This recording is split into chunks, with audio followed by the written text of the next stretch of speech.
राहुल गांधी पिछले 11 सालों में बार बार ये साबित कर चुके हैं कि सत्ता उनके बस की बात नहीं।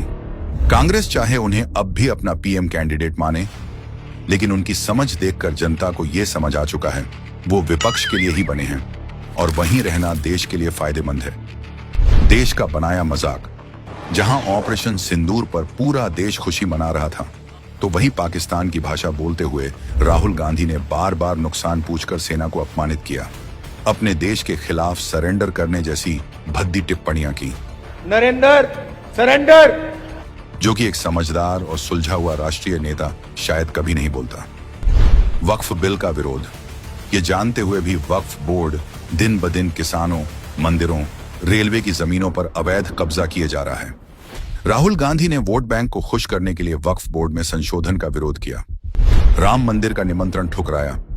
राहुल गांधी खुद को हिंदू और जनेऊधारी ब्राह्मण बताते हैं, लेकिन जब सदियों के इंतजार के बाद प्रभु श्री राम के भव्य मंदिर के प्राण प्रतिष्ठा का निमंत्रण उन्हें भेजा गया, तो उन्होंने न सिर्फ न्योते को ठुकराया, बल्कि कई मौकों पर इस पवित्र आयोजन का मजाक भी बनाया।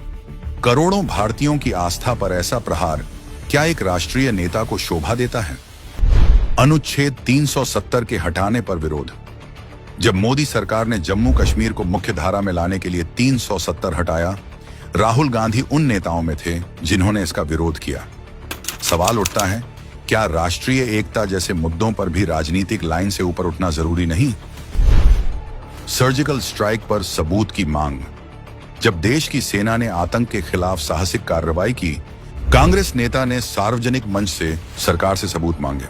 ये सवाल सरकार से नहीं, सीधे सेना की कार्यवाही पर था, जो देश की जनता को सही नहीं लगा। यही कारण है कि आज 11 साल के बाद भी कांग्रेस विपक्ष बनी हुई है। मेड इन इंडिया वैक्सीन का दुष्प्रचार, महामारी से जंग लड़ रहे वैज्ञानिकों और डॉक्टरों का मनोबल बढ़ाने की बजाय राहुल गांधी ने वैक्सीन पर ही सवाल उठा दिए और फिर खुद चुपचाप वही वैक्सीन लगवा ली। कितना दोगलापन है ये। सीएए का विरोध। सीएए उन हिंदुओं के लिए था जो पाकिस्तान, बांग्लादेश से जान बचाकर आए थे, लेकिन राहुल गांधी ने इसे भी खास वर्ग के खिलाफ बताकर विरोध शुरू कर दिया। मतलब धर्मनिरपेक्षता के नाम पर हिंदुओं का ही विरोध।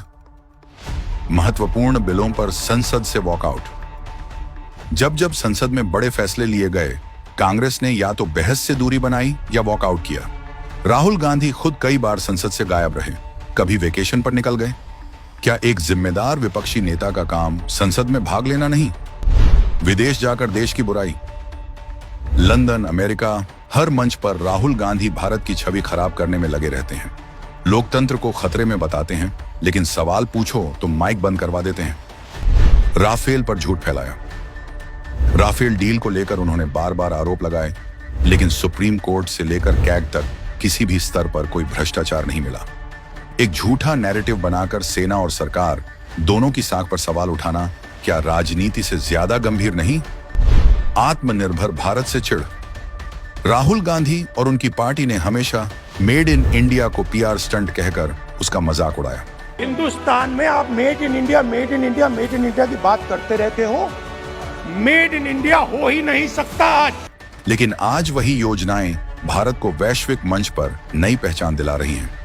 इसलिए देश हित में, लोकतंत्र के संतुलन के लिए और हमारी मेंटल हेल्थ के लिए राहुल गांधी को वहीं रहने दो जहां वो सबसे बेहतर लगते हैं। सरकार में ना सही, लेकिन विपक्ष में राहुल जी हमेशा चमकते रहेंगे, क्योंकि जैसे नमक हर खाने में जरूरी है, वैसे ही राहुल का विपक्ष में होना जरूरी है, बस स्वाद बिगाड़ने के लिए।